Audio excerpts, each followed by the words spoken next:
안녕하십니까. 길곡 전망방 양석정출입니다. 여러분은 지금 성주 FM 92.7MHz 길곡 석정출의 길곡 전방을 듣고 계십니다. 오늘은 반려견의 건강 관리에 대해서 제가 설명을 드리고자 합니다. 우리가 동물들은 아파도 아프다는 말을 못 하잖아요. 사람처럼 아프면 아프다 이를 이야기를 해야 되는데 순수하게 행동을 보고 파악해야 되는 상황들이기 때문에 우리 관리자들은 특별히 좀 신경을 썼어야 돼요. 우선은 우리가 뭐든지 모르고 살아가다 보면 그게 좋을 수도 있지만은 모르고 살아서는 안 되는 상황입니다. 노래 한 곡 듣고 시작하겠습니다. 나훈아의 모르고.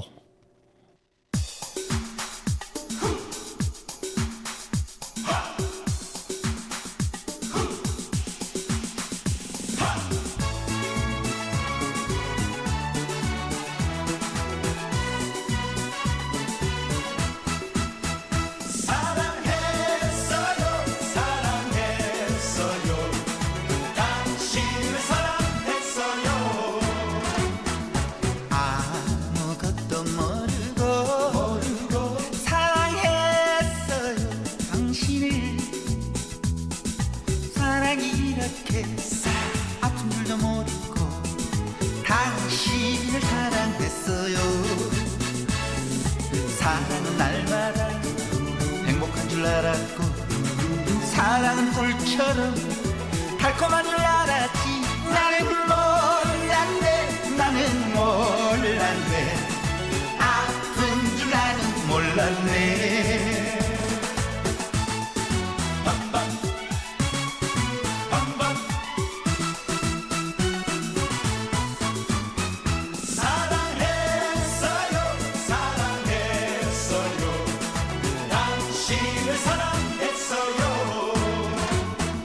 이제 나는 알았네.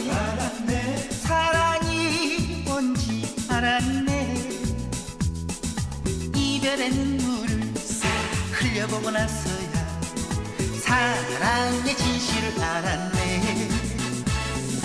사랑은 유리장 깨어질까 두렵고 사랑은 카멜레온 변할까봐 무섭고 나는 알았네. 이제야 나는 알았네. 사랑은 봄처럼 따뜻한 줄 알았고 사랑은 별처럼 예쁜 줄만 알았지. 나는 몰랐네. 아픈 줄 나는 몰랐네. 아픈 줄 나는 몰랐네.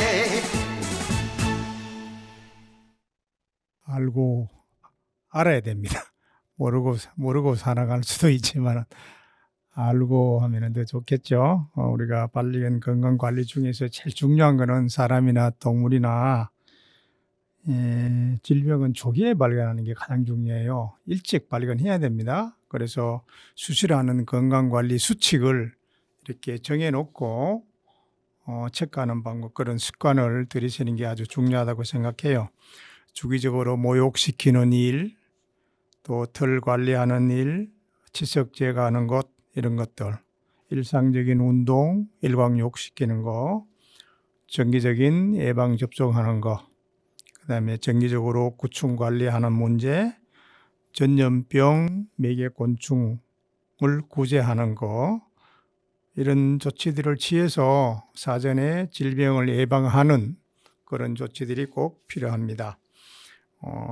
우리도 사람이 정기적으로 건강검진을 하는 이유가 조기에 발견함으로 해서 많이 드는 사회적 비용을 미리 줄일 수 있다는 거죠. 그래서 건강검진은 수시로 체크를 해 주셔야 합니다.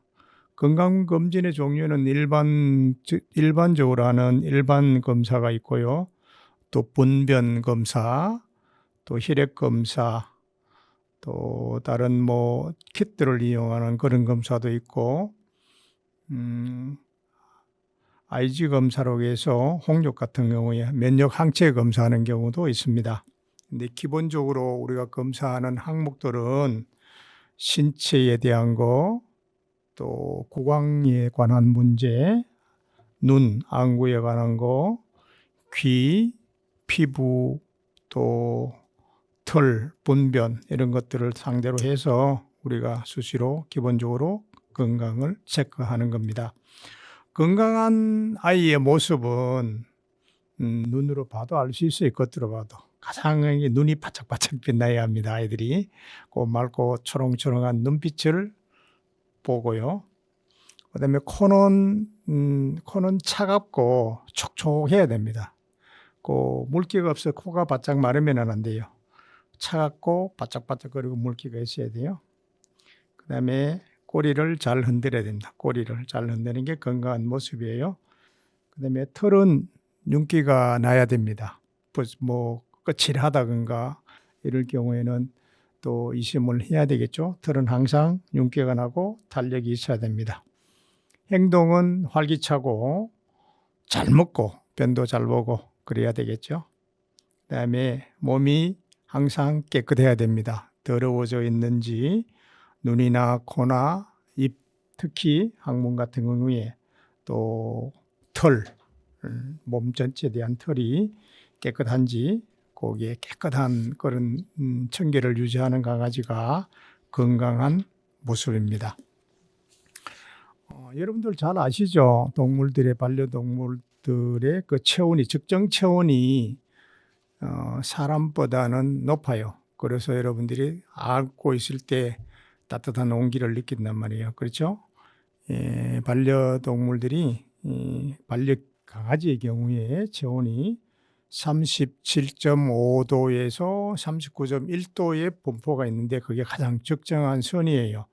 그게 37.5도보다 낮으면은 저체온이 되는 거고 39.1도보다도 높으면은 열이 난다는 거게 되겠죠. 그래서 적정 온도가 37.5도에서 39.1도 사이라고 합니다. 근데 여러분들 체온 측정은 해보셨어요? 한번 이 항문으로 해서 체온 측정하는 경우가 있죠. 그 다음에 귀에 꼽아서 하는 경우도 있는데 아까 건강한 모습이 아닐 때 뭐 눈이 초롱초롱하지 않다든가 또 코에 물기가 없다든가 뭐 털이 거칠다든가 이럴 때 한 번 정도 체온 체크를 한번 해 보실 때 항문으로 이용하는 경우 귀에 꼽아서 하는 경우가 있는데 아마 반려견을 같이 기르고 있는 분들은 아마 그런 체온계가 다 있을 걸로 압니다. 그리고 알약을 먹여야 될 경우에 있는데 여러분들 알약을 먹일 때 어떻게 그냥 음식에 섞어서 주기도 하는데 안 먹고 토해버리고 뱉을 수가 있어서 대부분의 경우에 몸집이 큰 아이는 또 두 사람이 거들어야 되겠지만 혼자인 경우에는 한 손으로 입을 딱 벌리고 오른손으로 잡아서 알약을 목 구형까지 밀어 넣어줘야 되는 거예요. 그렇게 해서 꿀꺽 삼키게 해야 되는데 보통 삼키지 않고 입에는 약이 쓰다 그러잖아요. 쓴 약일 경우에는 뱉을 수가 있으니까 그거 먹이는 방법 반드시 볼을 눌러서 강아지의 볼을 눌러서 약을 안에까지 넣어줘야 잘 섭취를 할 수가 있어요. 그래서 우리가 이런 아이들의 건강 상태를 모르고 지나가다 보면은 더 큰 화를 입게 되는 거기 때문에 일반적으로 건강한 아이의 모습이 어떤지를 상상해 보시고 조금 이상하다는 경우를 느꼈을 때 우리는 그 아이들의 질병을 우리가 찾아내 줘야 합니다. 말 못하는 아이들이기 때문에 그런 상황을 우리가 겉으로만 보고 정리를 해줘야 되는 그런 상황이 됐어요. 모르고 사는 거 참 힘듭니다. 모르면은 뭐 글자도 모르면은 힘들고 또 전문 지식도 모르면은 피해를 보게 되고 뭐든지 알아야 돼요.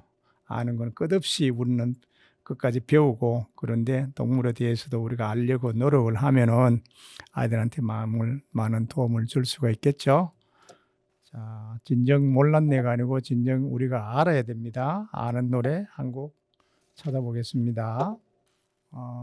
이미숙의 진정 난 몰랐네 노래 한 곡 듣고 다음 준비하겠습니다.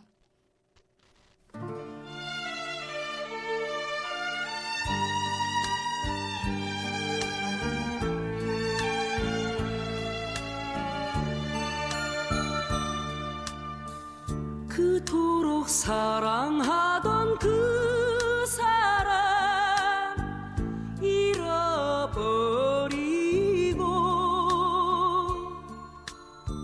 타오르는 내 맘만 흐느껴 우네. 그토록 믿어왔던 그 사람 돌아설 줄이야. 예전에는 몰랐었네. 진정 난 몰랐네.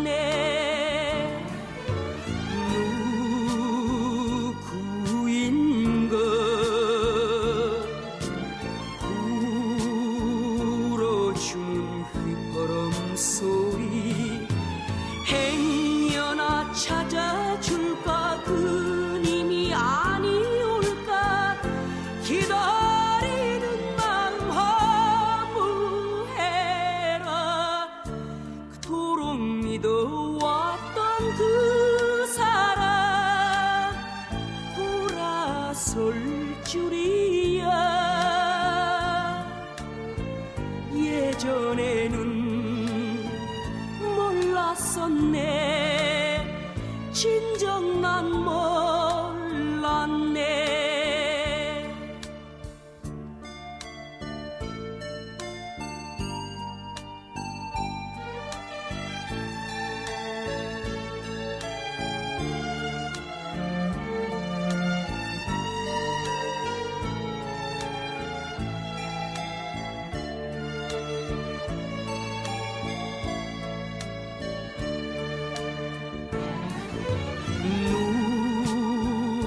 누구인가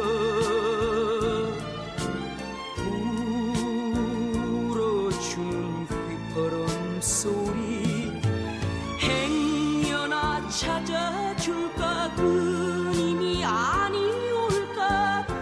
기다리는 마음 허무해라. 그토록 믿어왔던 그 사람 돌아설 줄이야. 예전에는 몰랐었네. 진정 난 몰랐네. 여러분이 듣고 계시는 방송 성주 FM 92.7 석종칠의 길곡 촌방입니다.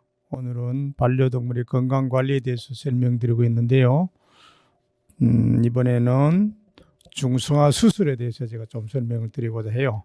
중성화는 원하지 않는 아이들의 임신을 막아줘야 하고, 또 순놈인 경우에 그 중성화 수술을 해서 행동 반경을 조금 더 좀 동작해내는 것들을 완화시켜주는 그런 역할을 하기 때문에 꼭 필요한 조치라고 생각을 해요.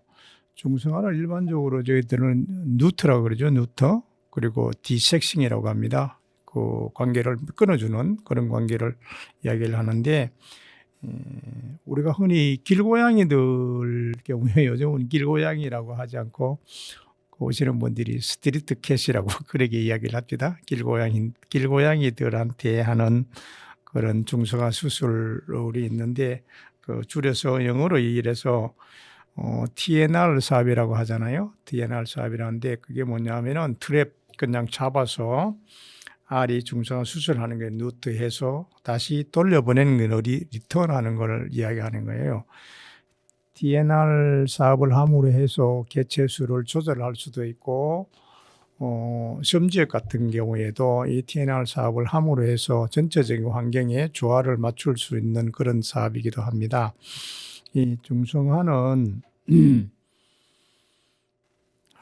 다른 말로는 그냥 픽싱이라고 하기도 아예 고정을 시켜버린다는 뜻으로 픽싱이라도 하는데 동물이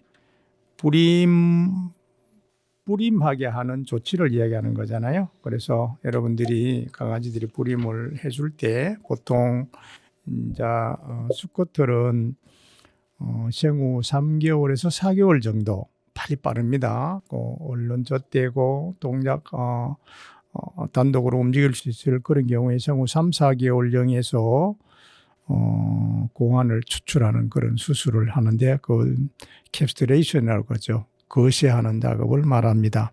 암컷인 경우에는 그 3개월에서 6개월 정도 그 기간이 굉장히 중요해요. 아니면은 암컷인 경우에는 한번 출산하고 난 다음에 또 자기 종족 보존을 위한 행위를 한 다음에 하는데 다음에 발전기가 오기 전에 그 이제 복강을 열고 좌우측에 난수호를 드러내는 작업이에요. 그걸 스페이라고 얘기하는데 스페이 뭐라고 스페이 했느냐 아니면은 그냥 캐스트레이션 했느냐 이렇게 이야기하는 경우도 있는데 결국은 중성화 수술을 표현하는 용어라고 보시면 돼요. 연령이 굉장히 중요한데요. 중성화 수술의 권장 연령 3개월에서 6개월령의 성숙기가 끝나기 전에 하는 암수 개체들에서 하는 그러니까 인공적인 생식선을 없애는 거죠.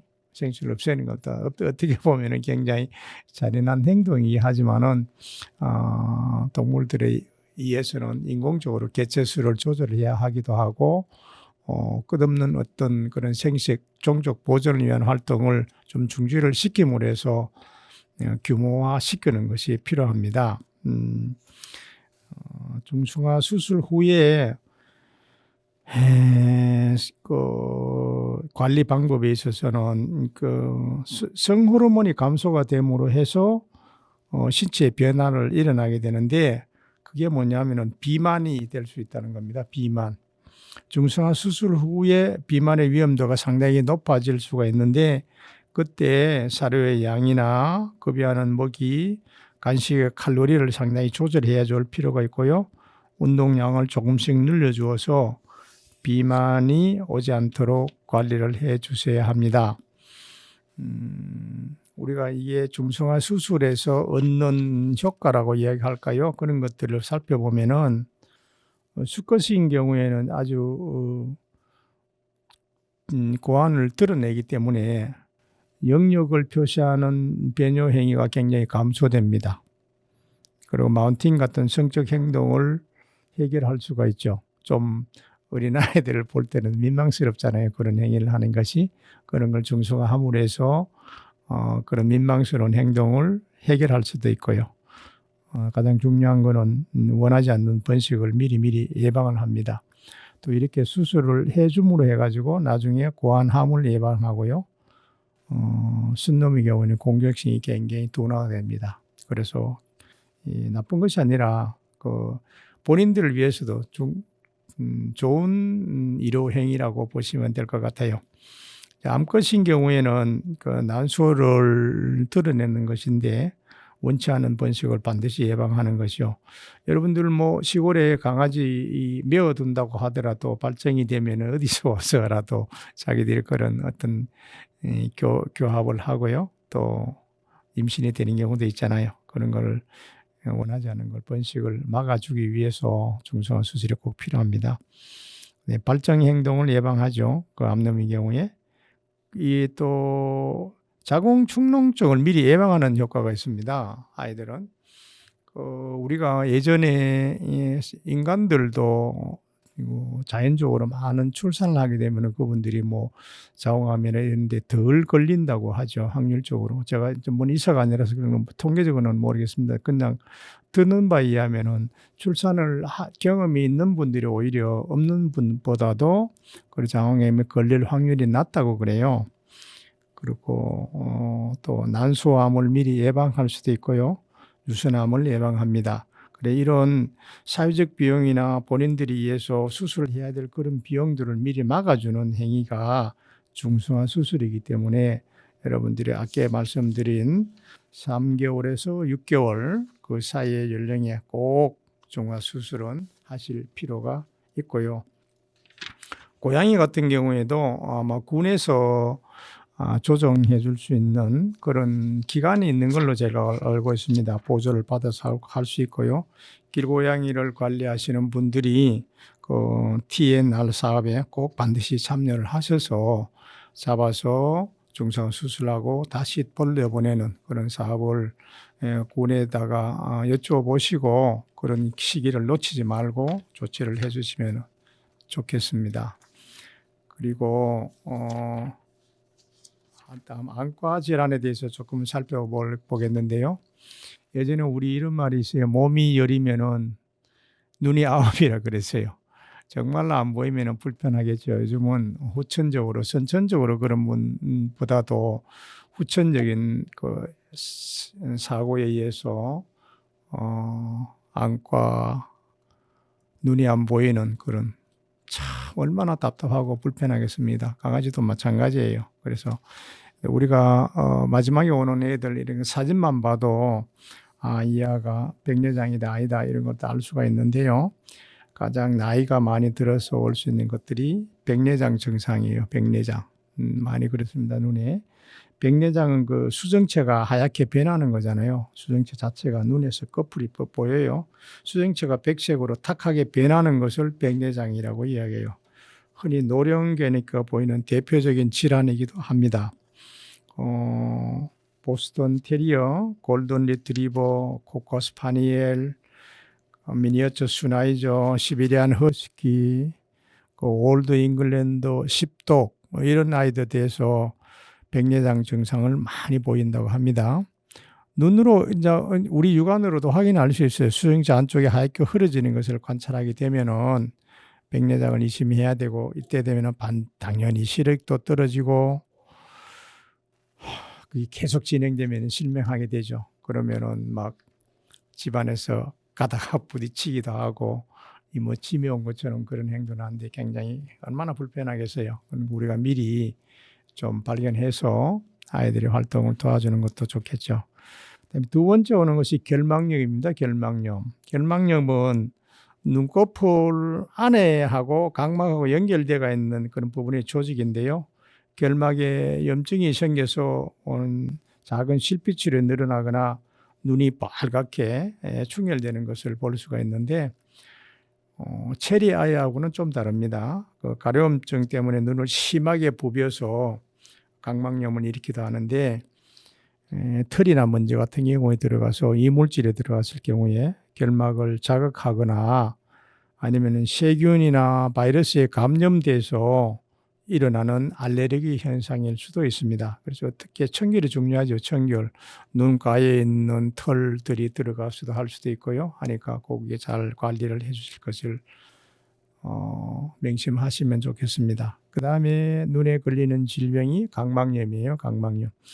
각막은 눈을 감싸고 있는 그 유리창 같은 조직인데 눈동자 바깥 조직에 투명한 그런 막입니다.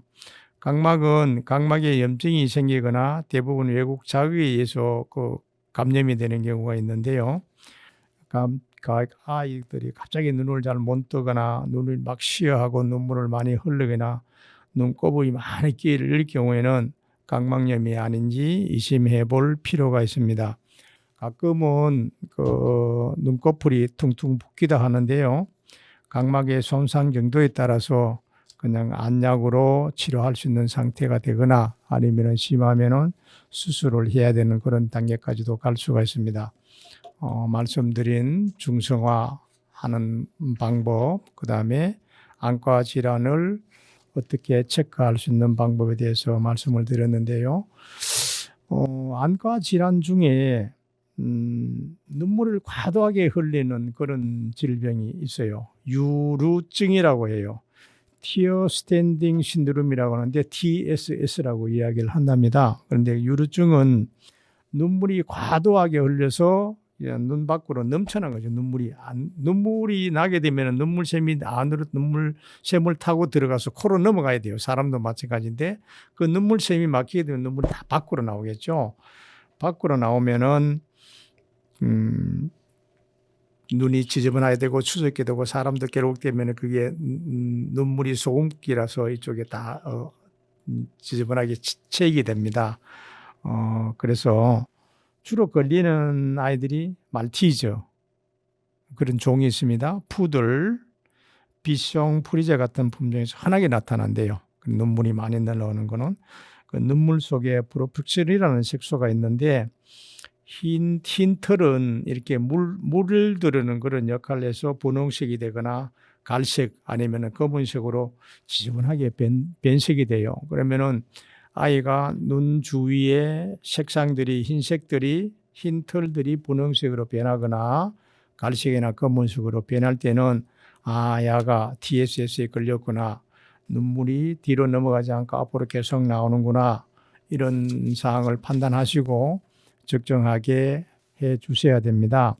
근데 눈물이 빠져나가는 구멍이 막히는 경우가 있어요.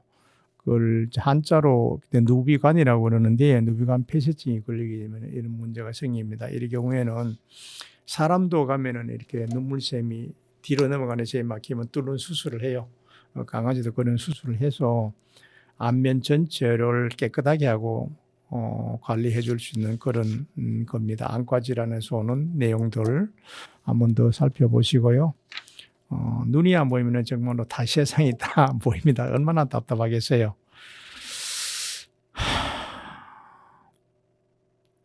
무시로라는 노래 한 곡 듣고 오겠습니다. 임영웅이가 부를 것 같은데요.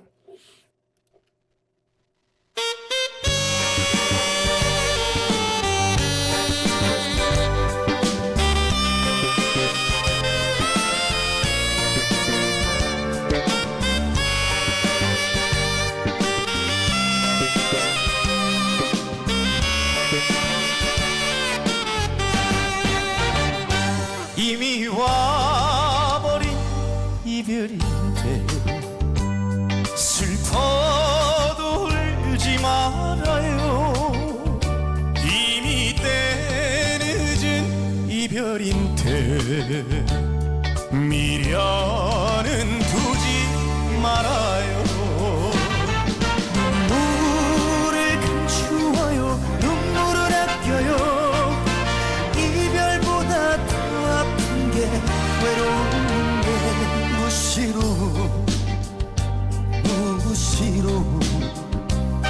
그리울 땐 그때 울어요.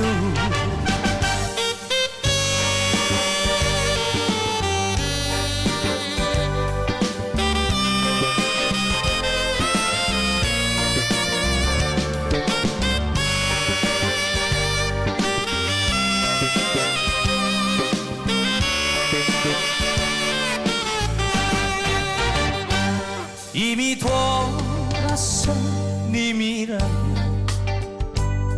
미워도 미워 말아요.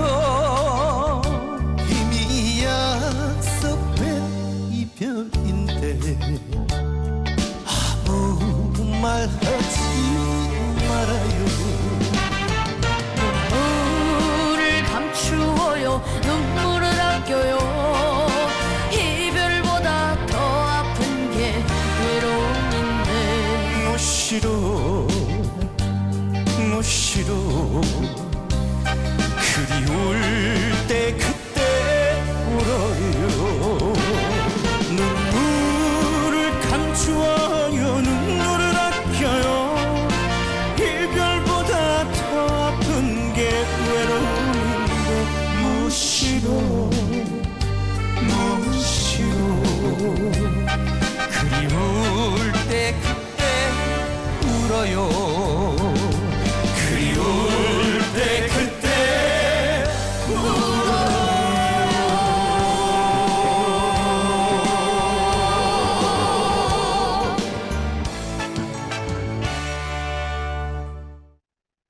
여러분이 듣고 계시는 방송 성주 FM 92.7MHz 석종 출애길곡 촌방입니다.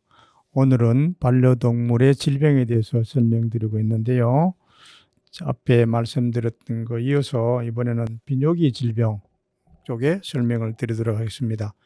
가장 흔하게 많이 일어나는 병 중에 하나가 급성 신부전증이라고 있어요. 신부전증. 심이 아니라 콩팥 부전증인데요. 급성 신부전증이 일어나는 경우에는 음식을 잘못 먹었을 때 일어날 경우도 드렁 있습니다. 특정 책에 있는 걸 보면은요, 특정 약물이나 부동액, 양파, 포도 이런 것들은 콩팥에 자극을 심하게 줘서 급성 신부전을 일으킨다고 합니다. 지난번 시간에 여러분들 제가 설명했던 중에서 포도, 과일 중에 포도가 굉장히 위험하다고 말씀드린 적 있죠. 포도, 양파 이런 것들은 시골에서 가장 접할 수 있는, 쉽게 접하게 되는 그런 식재료 중에 하나인데요. 이것이 잘못 먹게 되면은 콩팥에 자극을 심하게 주어서 급성 신부전증을 일으킨다고 해요. 그러니까 콩팥 기능이 갑자기 안 좋아지게 되면은 몸 안에 수분을 조절하지 못하게 되고요. 그다음에 전해질 균형이 깨져서 구토를 하게 됩니다. 입에서는 심한 냄새가 나기도 하고요. 아이들은 식욕부진과 설사 증상을 동시에 나타나게 됩니다. 설사를 하게 되면은 결국은 탈수가 되고요. 오줌량이 점점 줄어들게 돼서 콩팥 진단이 어렵고 치료도 힘들기 때문에 급성 중독일 경우에는 빨리 발견해서 치료를 시작하는 게 좋습니다. 일반적으로 신부전은 비뇨기 기관을 통해서 어떤 세균이 들어가거나 바이러스가 콩팥까지 침투해서 거기 감염돼서 독성 물질의 자극을 받거나 또는 요도나 방광에 결석이 생겨서 오줌기를 막는 걸 이야기하는 거거든요. 그래서 배설기관이 막히게 되면 결국 죽는 겁니다. 잘 먹고 잘 살아야 된다는 그런 평범한 이야기가 있잖아요. 그런데 그게 안 되면은 아이들이 힘들게 되고 심하면은 신부전으로 인해서 사망에 이르기까지도 돼요. 여름에 특히 많이 그런 일이 생기는데요. 포도를 잘못 먹어서 많이 먹어서 바로 그렇게 아이들은 신체 기능에 이상이 와서 병원에서 손도 못 쓰고 죽는 경우도 들은 보았습니다. 저는 그런 경우 있고, 이제 만성 신부전인 경우에는 천천히 콩팥 기능이 자꾸 마비가 되는 거겠죠. 콩팥 기능이 나빠져서 오랜 기간 동안 그 신부전 현상을 보이는 걸 이야기하는데, 여러 가지 질병에 다른 질병과 합병적으로 일어나서 말기에 보이는 현상이기도 해요. 콩팥 기능이 결국은 배설기관 쪽의 기능인데요. 그게 이제 나쁜 것들이 빠져나가지 못하게 되면 안에 생활리가 없겠죠. 식욕도 없어지고 물도 많이 먹게 되고 오줌도 많이 누게 됩니다. 신부전증의 경우에는. 그렇게 되면 또 체중도 줄고 설사, 변비, 소화기 기능을 나타나게 되고요. 콩팥이 기능을 하지 못하기 때문에 몸 안에 산, 알칼리의 균형이 깨진답니다. 그래서 전해질에 이상을 초래하게 되죠. 혈액과 오줌의 성분이 변화돼서 피검사, 오줌검사를 하게 되는데 또 혈변을 누는 수도 있어요. 그거 자세히 잘 살펴보셔야 합니다.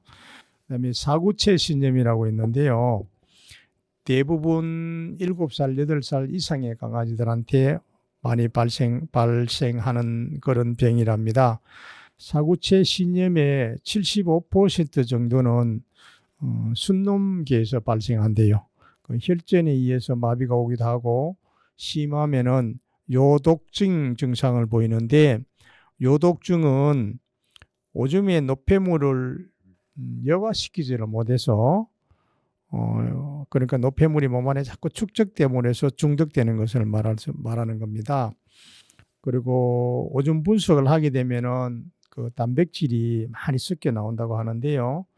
단백질은 콩팥에서 걸려가지고 다시 흡수가 되어야 되는데 그것이 흡수가 되지 않고 기능이 마비되어 버리기 때문에 망가져서 많은 장애를 일으킨다고 해요. 이렇게 되면은 아이들이 식욕부진 증상을 보이게 되고 탈수도 보이고 구토도 하는 그런 증상을 보인다고 합니다. 그런 거와 비슷한 걸로 해서 이제 방광염이 있는데요.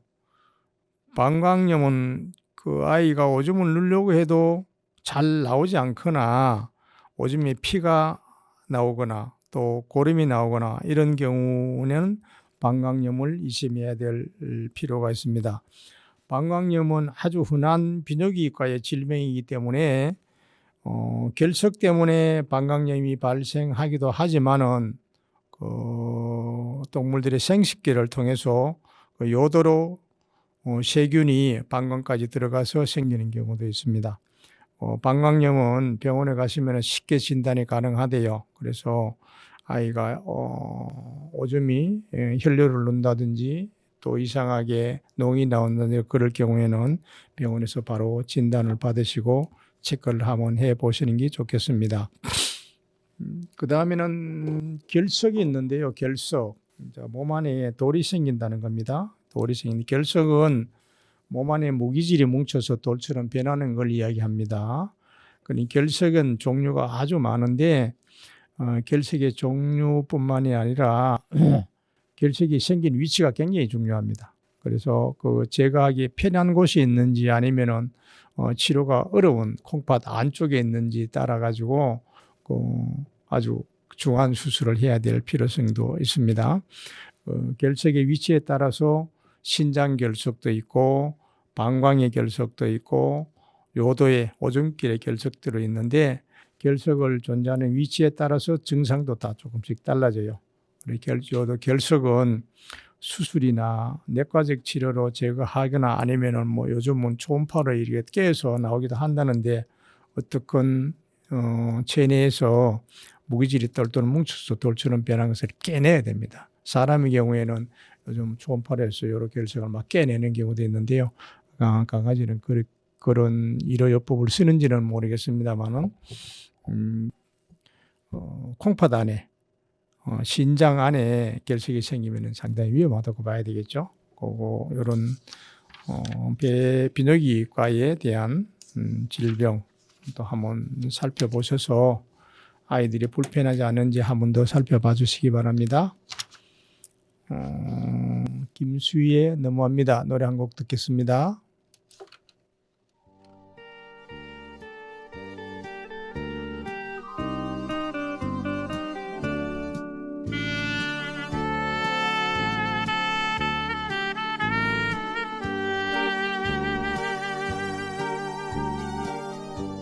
마지막 한마디 그 말은 나를 사랑한다고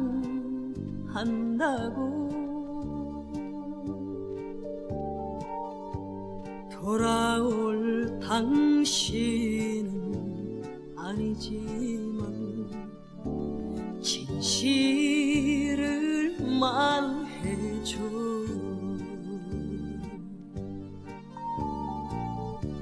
떠날 땐 말없이 떠나가세요. 나를 울리지 말아요. 너무합니다. 너무합니다. 당신은 너무합니다.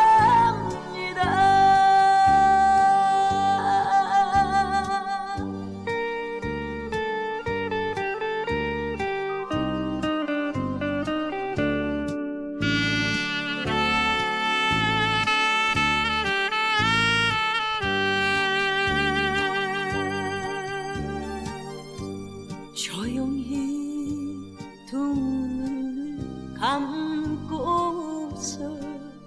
당신을 그려봅니다.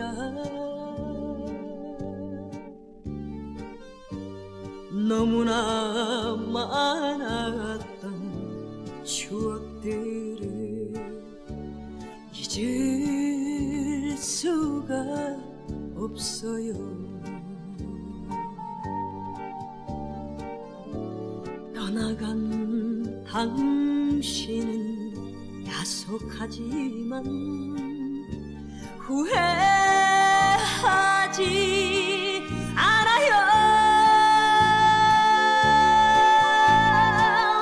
너무합니다. 너무합니다.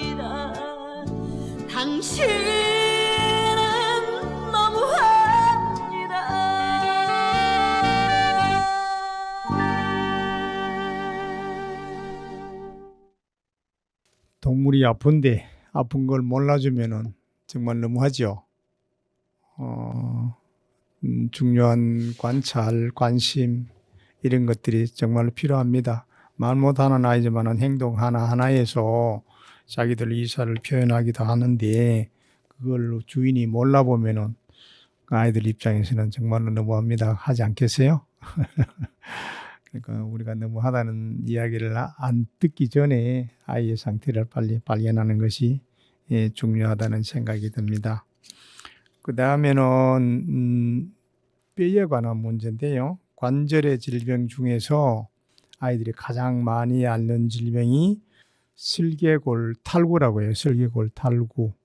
보통 마지막에 오는 아이들의 우리 몸 안에 수술했는 자국이 있는데 그거 나중에 나오나요? 이렇게 묻는 분들이 많아요. 그러면은 어떤 수술을 했는지 물어보면은 대부분 슬개골이 탈구가 돼서 그걸 고정시키는데 철사 같은 게 다 들어있다고 그렇게 이야기를 하더라고요. 슬개골은 어디에 있는 게 슬개골이냐면은 무릎 관절 앞쪽에 위치하는 거죠. 무릎 관절 앞쪽에 밤톨만한 무릎뼈가 있어요. 그걸 슬개골이라고 하는데요. 슬개골 탈구가 빠지면은 그 무릎뼈 슬개골이 빠지게 되면 아이가 잘 걷지를 못합니다. 다리를 들고 다니거나 절게 돼요. 그럴 경우는 반드시 슬개골 탈구가 있는지를 확인을 해 주실 필요가 있습니다. 그렇다고 해서 금방 그것 때문에 아이가 죽거나 그런 경우는 아니겠지만은 다리를 들고 다니면 한쪽에 체중이 달라서 다른 한쪽 그 무릎에도 그 영향을 끼치게 되고 그게 오래게 되면 관절 자체가 변형돼서 다리가 이제 삐딱하게 되는 그런 결과를 초래하게 됩니다. 아이들이 이 침대나 또 이래 높은 곳에서 그런 소파 같은 데서 어린 아이들이 올라와가 같이 있다가 갑자기 뛰어내리면서 잘못해서 깍 소리를 지르거나 할 때 갑자기 다리를 절다 하면은 그 슬개골 탈구를 있으면서 해보실 필요가 있어요. 우리도 사람도 이렇게 허리 디스크가 오는데 부지불식간에 자기 본인도 모르게 그렇습니다. 반드시 큰 무거운 짐을 들어야 그런 것이 아니라 이게 움직이는 위치에 따라서 다르기도 하고요. 약간만 그 자세가 틀어져도 허리 디스크 같은 경우는 탈이 날 수도 있습니다. 근데 어린 아이들이 자기는 좋다고 소파에 쫓아 뛰어 올라오다가 또 넘어져서 머리에 상처를 입는 경우도 있긴 한데요. 위에서 밑으로 뛰어내릴 때는 고양이들처럼 그렇게 점핑을 잘 하지 못해요. 강아지들은. 그러면서 탈구가 되는 경우가 있는데 그 높은 자리에서 뛰어내릴 때는 반드시 안아서 내려주거나 좀 큰 아이의 경우에도 잘 관리해 주실 필요가 있습니다. 반드시 또 그렇게 사고처럼 나서 깽거리거나 우리가 발견할 수 있는 경우도 있는데 그렇지 않고도 서서히 진행돼서 긴가민가 하면서 진행되는 경우도 있대요. 무릎에 있는 인대라는 어떤 그런 힘줄 같은 것이 무릎뼈를 감싸고 있는데 그 슬개골 탈구는 그 인대하고 무릎뼈 사이에 구조적인 변형이 돼가지고 발생되는 거거든요. 그래서 진행 정도에 따라서 이렇게 단계를 구분하기도 하는데 어쨌든 슬개골이 탈구가 되면은 기형적인 재행이 된다는 거 그거 아시고 또 얼마나 불편하겠어요. 한쪽 다리가 그러면 한쪽 다리를 들어야 되고 깽거려야 되고 그런 문제가 생기기 때문에 외형적으로 보기도 안 좋으니까 슬개골 탈구가 혹시 아닌지를 의심해 볼 필요가 있습니다. 그 다음에 고관절 이성형이라고 해서 고관절 형성이 이형성 잘못된 고관절이 형성이 되는 병이 있는데요. 고관절은 엉덩이뼈입니다. 엉덩이뼈. 엉덩이 관절을 고관절이라고 하는데 잘못 형성되는 거 다를 이자로서 이형성이 되는 건데 잘못된 상태를 말합니다. 고관절 이형성은 고관절의 형성이 이상형성이 있다는 말 그대로. 그런데 보통 생후 2살 2살 전에 발생하는 경우가 있습니다. 2살 전에. 그러니까 뭐 아이가 4살, 5살 되면 그런 건 발생이 안 된다고 보면 되겠죠. 2살 전에 발생하는 고관절 이형성 이게 있어요. 큰 아이들 주로 농촌 지역에는 큰 아이들이 많잖아요. 주로 대형견에서 자주 나타나지만은 작은 강아지에서도 종종 발견된다고 합니다. 원래 고관절 이형성은 유전적인 문제가 많대요. 유전적인 문제가 많아서 아예 그건 번식 대상에 제외하기도 하지만은 대형견의 경우에 이 형성이 가끔씩 생기는 경우가 있어서 우리가 걸음걸이나 이런 걸 잘 살펴볼 필요가 있습니다. 교정은 체중이 20kg 미만인 경우라면 비교적 간단하게 수술이 된대요. 외과적 수술을 해서 간단히 되는데 큰 강아지들은 그 인공관절을 이식해야 될 그럴 필요성도 있답니다. 리트리버나 뭐 이런 사모예드나 큰 아이들 있잖아요. 그런 경우는 그렇고요. 우리가 가장 많은 비중을 차지하는 소형견들은 그 수술해서 비교적 간단하게 이 형성을 또 고칠 수도 있답니다. 세 번째가 관절염인데요. 사람도 관절염 걸리잖아요. 저도 지금 손가락이 많이 힘들어요. 이렇게 뭐 많이 쓰다가 보면은 손가락이 힘든데 강아지도 운동을 많이 하고 그러면은 또 선천적으로 타고나는 그런 것도 있기도 하대요. 그래 관절에 염증이 생기는 경우가 관절염인데요. 나이가 들면서 생기는 퇴행성 관절염도 있는데 퇴행성 관절염과 전혀 무관하게 생기는 관절염증이 그게 있습니다. 우리가 뭐 나이가 들어서 70, 80대에서 관절염이 오면은 당연히 받아들여야 되겠죠. 그런데 이제 젊은 나이에 관절이 아프다든지 그럴 때에는 관절염을 의심을 해야 되는데 관절염은 자세에서 많이 발생을 한대요. 그 좋지 못한 자세, 또 관절 연골이 점점 그 기능이 악화돼서 그렇게 형성되는 경우도 있답니다. 관절염의 임상의 증상은 거의 사람과 비슷하대요. 그런데 이제 사람도 기압이 떨어지고 날씨가 꾸물하고 이러되면 아이고 몸이 쑤시고 아프다 이러잖아요. 그런데 이제 동물들의 경우에는 그러되면은 잘 안 걸으려고 그러겠죠. 나가자 그래도 나가도 안 하고 싫어하는 거니까 아프니까 안 하겠죠. 운동도 안 하고. 그다음에 관절이 붓기도 하고 다리를 펴거나 굽힐 때 통증을 느낍니다. 사람과 똑같습니다. 그 증상이 그렇죠. 그럴 경우에는 체중을 줄여주고 또 물리적 치료도 같이 함께 하는데 이제 관절이 붓기도 하고 못할 경우에는 빨리 투약을 해서 치료를 하는 것이 좋습니다. 체중을 줄이고 일단 요즘은 또 많이 먹어서 그렇잖아요. 체중을 줄여주는 것이 관절염을 줄여주는 방법 중에 하나라고 합니다. 그다음에 있는 것이 이제 영양성 골절이라고 하는데요. 뼈가 필요로 하는 무기질이나 영양소가 부족해서 뼈가 잘 부러지는 그런 영양성 골절이라고 한답니다. 그걸 주로 강아지 사료는 거기에 적정하게 강아지들이 필요로 하는 영양소를 다 배합해 놓은 상태인데 그 사료를 잘 먹이지 않고 사람 밥 뭐 주고 또 될 수 있는 대로 사람이 먹는 음식을 안 주는 게 좋다고 지난번에 말씀을 드렸죠. 사람 밥만 먹는다든지 그다음에 성장기에 아주 필요한 영양 공급이 제대로 안 돼서 뼈 형성하는 데 영양 상태가 나빠지게 되면은 이 골절이 자주 온답니다. 영양 골절의 경우에는 뼈가 아주 취약하기 때문에 수술하기도 힘들대요. 든든한 뼈가 아니라서 수술하기도 힘들고 치료도 어려워진답니다. 그래서 그런 영양성 골절은 아주 성장기에 적절한 강아지들만을 위한 그런 사료를 먹여주는 것이 꼭 필요하다. 그렇습니다. 우리가 뼈, 이제 좀 사람과 같이 뼈나 관절에 대한 질병을 알아봤는데요. 거의 이거는 뭐 우리 인간들이 겪는 그런 질병과 비슷합니다.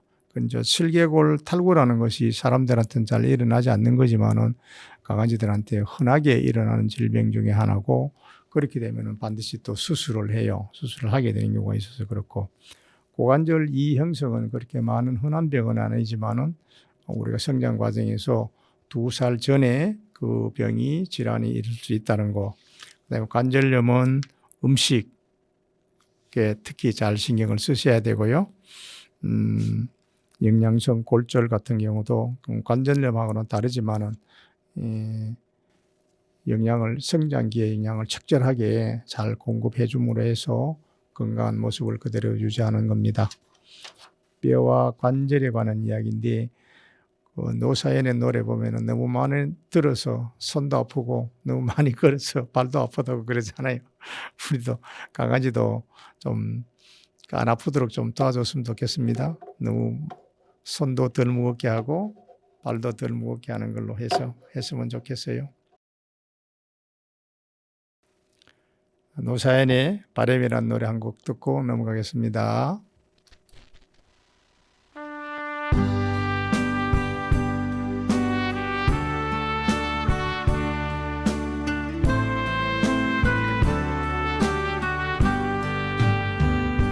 내 손에 잡은 것이 많아서 손이 아픕니다.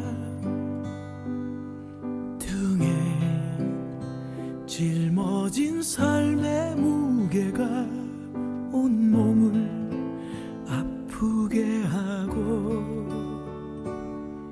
매일 해결해야 하는 일 때문에 내 시간도 없이 살다가 평생 바쁘게 걸어왔으니 다리도 아픕니다. 내가 힘들고 외로워질 때 내 얘기 조금만 들어준다면 어느 날 갑자기 세월의 한복판에 덩그러니 혼자 있진 않겠죠. 큰 것도 아니고 아주 작은 한마디 지친 나를 안아주면서 사랑한다, 정말 사랑한다는 그 말을 해준다면 사막을 걷는다 해도 꽃길이라 생각할 겁니다. 우린 늙어가는 것이 아니라 조금씩 익어가는 겁니다.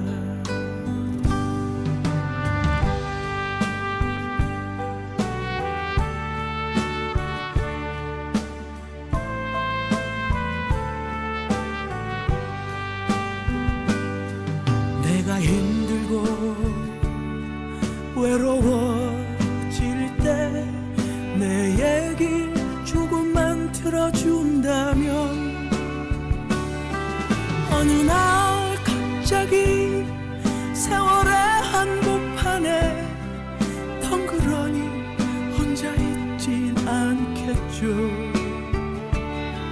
큰 것도 아니고 아주 작은 한마디 지친 나를 안아주면서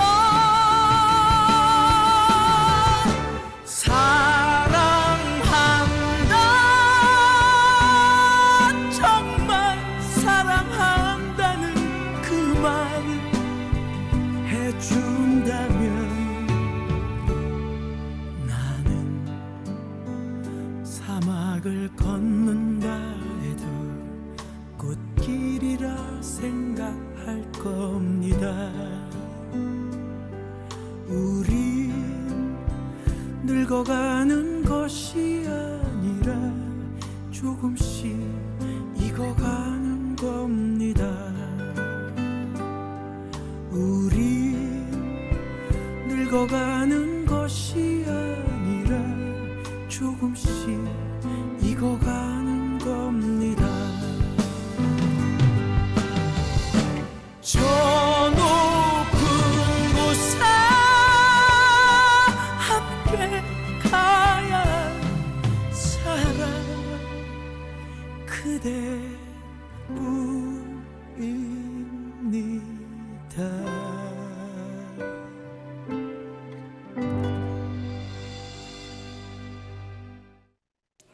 여러분이 지금 듣고 계시는 방송은 성주 FM 92.7MHz 석종칠의 길곡 전방입니다.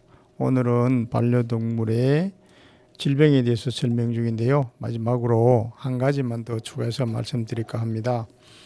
기생충에 관한 문제인데요. 가장 흔하게 있는 병이고 강아지가 이 병에 걸리게 되면 거의 살아나기 힘든 소나무로 치면은 제선충 같은 병입니다. 제선충. 소나무에 제선충이 걸리면 그건 100%다 죽는다 그러죠. 그런데 기생충성 감염증인데요. 저도 집에 기르던 진돗개 한 마리가 결국은 많이 먹이고 예방하고 했는데도 결국은 안 돼서요. 이 심장사상충에 걸려서 보낸 경험이 있는데 얼마나 미안하기도 하고 그렇습니다. 근데 대부분의 경우에 기생충 감염은 개하고 사람에게 모두 다 감염될 수 있는 인수공동의 전염병입니다. 인수공동의. 그런데 개의 심장사상충이 결국은 모기를 통해서 사람에게도 발생될 수가 있다고 해요. 근데 사람이 오는 거는 중간 숙주인 모기를 통해서 전염이 되는데요. 사람의 사상충은 유충이 죽어서 폐 안에 전색을 형성한다는데 전색은 제가 찾아보지를 못했습니다. 이런 경우는 아주 드물게 발생되는데 폐는 신경이 안 들어간다 그러죠. 그러니까 무증상이랍니다. 그렇지만은 폐 전색이 형성되면은 방사선 사진을 찍었을 때 결절 상태로 나타나요. 잘라진 상태로 나타나기 때문에 정확한 진단을 위해서는 생체 검사나 조직학적 평가를 받아야 된답니다. 그래서 폐에 그런 사람의 경우에도 생기는데 개의 경우에는 굉장히 위험합니다. 이게 이제 보면은 심장 사상충은 이렇게 정의를 해놨어요. 사상충은 모기가 매개를 하는 기생충으로 심장에서 성장하고 심장에서 성장을 한대요. 우리 심장 안에서 심장에서 성장하여 심장 기능을 부전하게 하고 혈관을 막아줘. 혈관 폐색과 같은 치명적인 질병을 유발하게 된답니다. 그래서 우리는 매달 사상충약을 꼭 먹이고 있잖아요. 근데 그 비용도 만만치 않던데 큰 아이들은 그 심장 사상충약을 꼭 투여해 줘야 됩니다. 그림에 보면은 심장 사상충에 보면은 이 심장이 이렇게 움직이는 심장인데 그 심장 안에 이건 보기가 저는 징그러워 못 보겠어요. 그런 기생충들이 있는데 심장 사상충이 개의 우심실이랍니다. 우심실 오른쪽에 이제 이렇게 박동하는 심실에서 폐로 들어가는 동맥에 기생하는 그런 실처럼 생기는 사상충인데요. 실사자를 쓰네요. 모양상자를 쓰고 실처럼 생기는 벌레인데 자 들어보세요. 깜짝 놀랍니다. 앞놈이 25cm에서 30cm 정도 된대요. 생각만 해도 징그럽습니다. 징그러워. 순놈이 12cm에서 16cm 정도 되는데 그런 수많은 벌레들이 심장 안에서 산다는 거예요. 살면서 막아버려요. 혈관을 막아버린다는 거죠. 폐로 들어가는 혈관을 막아버리면 어떻게 결국은 죽게 되겠죠. 소나무 제선충이 그렇습니다. 그 하늘 뭐 나르는 하늘소가 그 나무에 소나무에다가 알을 놓게 되면은 그게 이제 알이 부화가 해서 나무에도 다 그 통하는 길이 있잖아요. 그 길을 다 막아버린대요. 그러면 소나무가 자동적으로 고사하게 되잖아요. 발갛게. 아주 지독한 병이에요. 지독한 병. 그렇게 이게 보면은 제가 책에 있는 대로 한번 읽어보겠습니다. 암수가 성충이 돼서 교미에서 태어나는 마이크로필라리아라는 게 있잖아요. 마이크로필라리아가 비감염기 마이크로필라리아로서 감염한 강아지의 혈액 속에 2년간 생존하게 된대요. 2년간. 2년간 생존하다가 모기 체내에서 이동한 후에 2회의 탈피 과정을 거쳐서 성충이 돼가지고 자충이 모기의 흡혈로 들어가서 다시 개의 피부에 침투하게 됨으로써 생기는데 그 피하 조직에서 67일에서 80일간 생존한답니다. 이게 지독한 놈이에요. 몸에 들어와서 알도 까고 다시 모기한테 갔다가 다시 들어와서 67일에서 80일간 생존하고 2회의 탈피 과정을 거쳐서 5기의 유충으로 되는데 5기에 유충이 심장 안에서 살아있다는 거죠. 아유, 이거는 5기 유충은 정맥, 우리가 동맥, 정맥의 벽을 뚫어서 천공이라고 뚫히는 거, 벽을 뚫고 혈관으로 들어가 폐동맥의 정착 단계를 가지게 되는데 체내의 암컷 성충은 약 7년간 올해도 산다. 7년간 생존한대요. 7년간 생존하면서 아까 말씀드렸던 마이크로필라리아라고 하는 아이를 새끼를 또 까게 되는 거예요. 마이크로필라리아라고 하는 새끼를 까게 돼요. 이게 다시 2년간 혈액 속에서 있다가 모기가 통해서 다시 모기 안에서 모기 체내에서 이동한 다음에 또 이 탈피 과정을 거쳐서 다시 개한테 물려서 개 피하 조직에 있다가 두 번의 탈피를 하고 마지막에 5개의 유충으로 변해서 성장하는 거예요. 25cm, 30cm 실같이 생긴 놈 그런 것들이 뚫뚫뚫 뭉쳐서 생각만 해도 징그럽죠. 이거는 반드시 예방을 해줘야 됩니다. 증상은 여러 가지 유형의 증상을 보이는데요. 다수의 성충이 심장 안에서 일시에 죽어서 폐동맥을 막아버리면은 개가 호흡 곤란 오게 되죠. 그 다음에 발작성 실신을 합니다. 희떡 구부러져서 막 한다거나 제가 이런 걸 봤어요. 아니 얘가 왜 이러지? 막 희떡 넘어지는 거는 우리는 이거 뭘 자기를 봐달라고 그러나 이렇게 했는데 우리가 그걸 미처 발견을 못 했어요. 이미 너무 많이 이 배가 부어가 있는 상태다. 하복부 피하 부종이라는데요. 배가 볼록하게 돼요. 말기는 복수가 차듯이 이렇게 막 찹니다. 그래서 굉장히 보기도 훈훈하고 매우 안 좋았어요. 나중에 일어나지도 모르고 다리를 짚고 배에 땅에 닿을 정도로 그렇게 부종이 심하게 되는 거예요. 간기능 부전 증후군도 생긴다는데 이거는 어쨌든 예방을 해야 됩니다. 중간 매체인 모기 활동하는 동안에 모기가 여름에 모기가 생기죠. 모기 활동하는 동안에 감염될 우려성이 굉장히 많기 때문에 반드시 한 달에 한 번 심장사상축 구충제 이보멘틱 심장사상충 구충제 이보멘틱을 반드시 투여해야 됩니다. 마지막에 한 번 더 강조합니다. 심장사상충 걸리면은 끝장이에요. 심장사상충 걸리면은 안 됩니다. 이래서 그것도 지긋지긋한 그런 기생충인데요.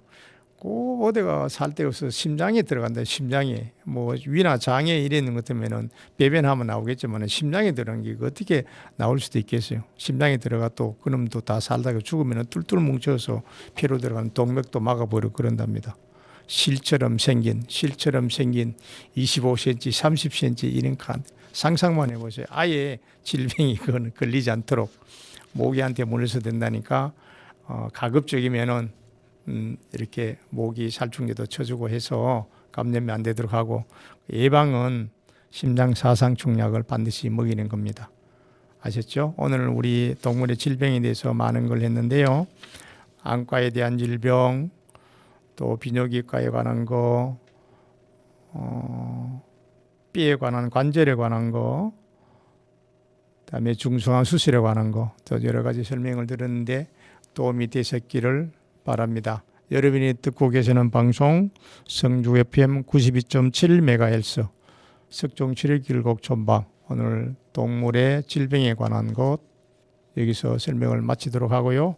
어쨌든 내일은 또다시 해가 뜹니다. 우리 행복한 한 주일 보내시고요. 다음 주에 뵙기를 바라겠습니다. 산후라면 언젠가는 내일 해가 뜹니다. 노래 듣겠습니다.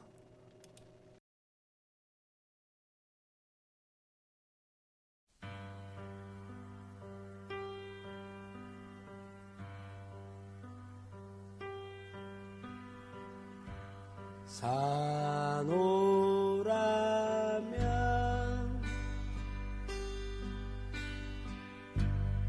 언젠가는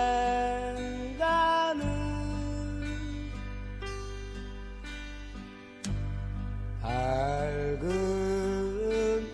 날도 오겠지.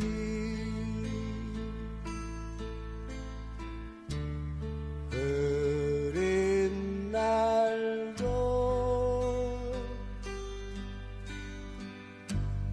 날이 새면 해가 뜨지 않더냐.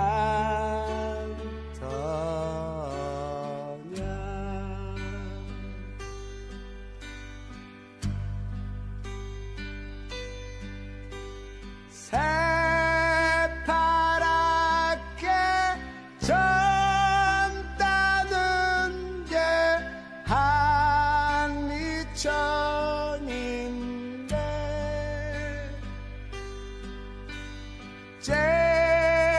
째째하게 굴지 말고 가슴을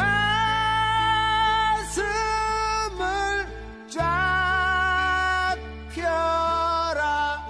내일은 해가 뜬다. 내일은 해가 뜬다. 비가 새는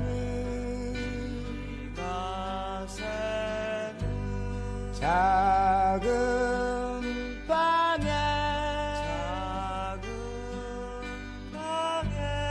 새우 잠을 잔대도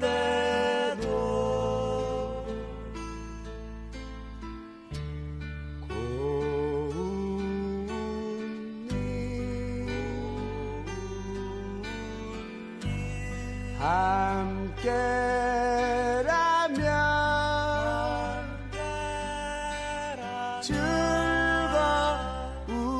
즐겁지 않더냐.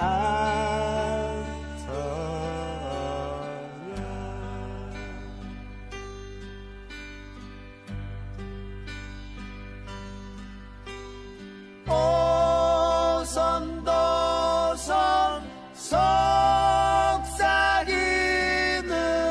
밤이 있는 한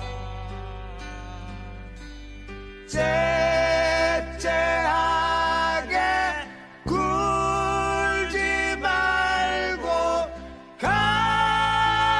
가슴을 쫙 펴라. 내일은 해가 뜬다. 내일은 해가 뜬다.